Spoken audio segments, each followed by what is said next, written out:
to be sharing with you why I will be selling my Rebecca Minkoff Crossbody.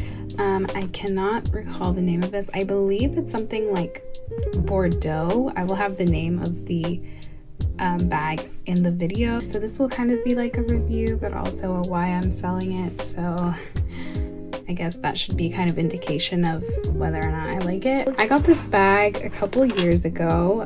If you guys remember, this was way back, but Rebecca Minkoff went through a period of time when these bags were literally the most popular bags on YouTube. I purchased this bag a few years after that huge craze when Rebecca Minkoff was kind of starting to, you know, dwindle down in popularity. And I think right now, especially, they're just not really popular anymore. But nonetheless, even though this video is going to be why I don't like this bag in particular, I definitely think Rebecca Minkoff is a really unique and good brand. Like, I definitely love some of the designs and the styles that Rebecca Minkoff offers. So this in no way is like bashing Rebecca Minkoff. It's just this particular bag that didn't work for me. So let me talk about real quick kind of what the bag looks like. So as you can see, it's this really beautiful burgundy color. It has silver hardware, has a front zipper here. So right now all that's in here is actually an extra fringe that the bag came with when I purchased it. And then it has a big pocket. It has a pocket on the side, kind of like most bags do. The strap is silver, very heavy chain, and then the shoulder part has the leather strap. These are detachable, and I think for the purpose of today's video, I'm gonna detach it. Okay, so I'm gonna just leave the chain there because it is very loud and I don't think you can even hear me over those chains sitting my desk. So just to continue on kind of going through the bag, it has fringe styled zippers. You could take these off if you wanted to, I just never did. And then it has 4 metal legs at the bottom, which is really cute. I mean, these are kind of for design. They're not really functional because this bag is just too small to even, you know, balance itself.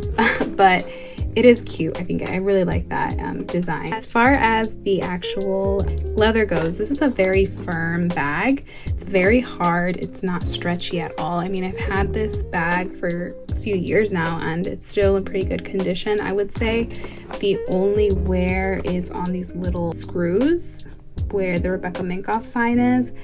They have tarnished a bit. But besides that, I mean, again, I don't really use this bag very often because I just don't reach for it, which is why I'm selling it. But for the amount of years I've had it, it's held up very well because this is a very durable material and it's like very firm. So originally what drew me into this bag specifically was the color. I really love this color. And just so you know, I did not paint my nails purposefully to kind of match. That was completely accidental. Actually, I have the color right here if you're interested. The shade is Squeaker of the House. It's a little interesting. Yeah, that's what's on my nails, but that's besides the point. This bag originally drew me in because of the color. I think it is really beautiful. It's one of those colors that I feel like I can pair with black or brown, so that's kind of one of those things that drew me even more into it. I love the versatility in a bag, and I do like the design. I do like the square look. I do like the firmness of the material. I did, you know, overall enjoy the design of the bag.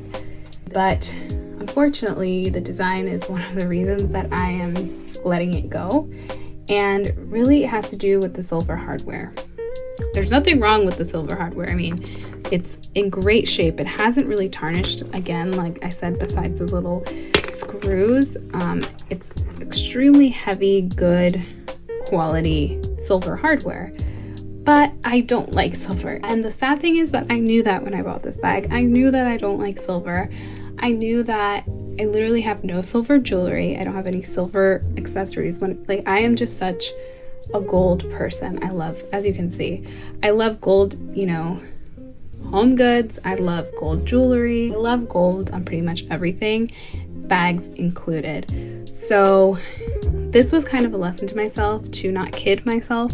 I think sometimes when we are, you know, in a store and we want to buy something, we tell ourselves, oh, we can look past that little inconvenience. I'll definitely wear it. Doesn't matter if the shoes are a very extravagant print, I'll figure out how to wear it, and then we never do. We never reach for it because there's always something else that we'd rather wear, right?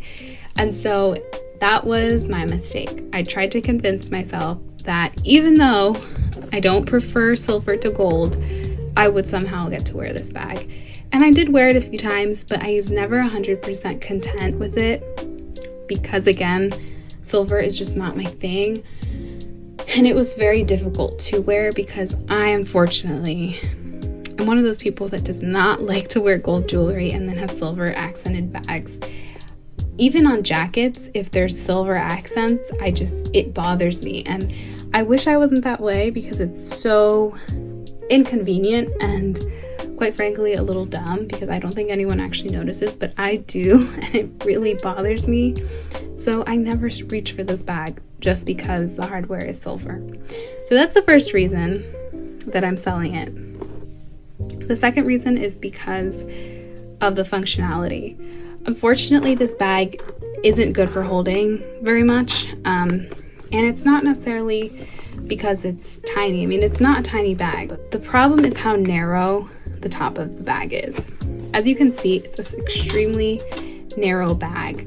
So when I try to open it to put anything in or to take anything out, it's annoying. I scratch my hand on the zipper, and even worse, I scratch my SLGs that I don't want to be scratched, right? Like, I don't want to have to think about the fact that I'm gonna scratch my key holder every time I have to put it into my bag. That bothers me. I don't want to have to think about that, right? A bag should be functional. I don't think that we should have to sacrifice functionality for design, and every time that I use this bag, I think about that.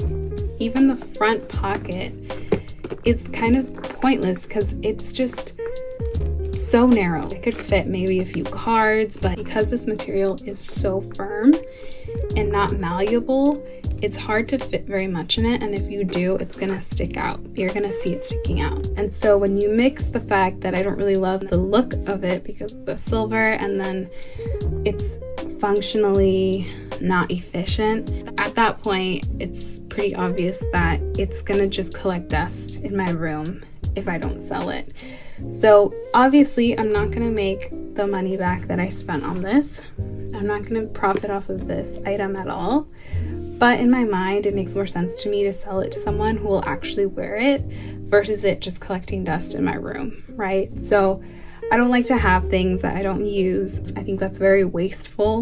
And so at this point, my goal is just for someone to receive it that will use it way more than I have. I really love Rebecca Minkoff, like I said in the beginning, and if you have this bag and love it, I can definitely see why. It just doesn't work for me personally, but I do hope to try, other Rebecca Minkoff bags in the future. But this one for me just didn't do it, and hopefully it ends up in the hands of someone who will appreciate it more than I do. That's going to be all for my video today. I hope you guys enjoyed it. I know it was a quick one, but I just wanted to kind of share my thoughts on it since this will be going into someone else's, bag collection very soon. If you enjoyed my video and you enjoy videos similar to this one, please consider subscribing. I would love if you could stick around. I hope to see you in my next video. Bye.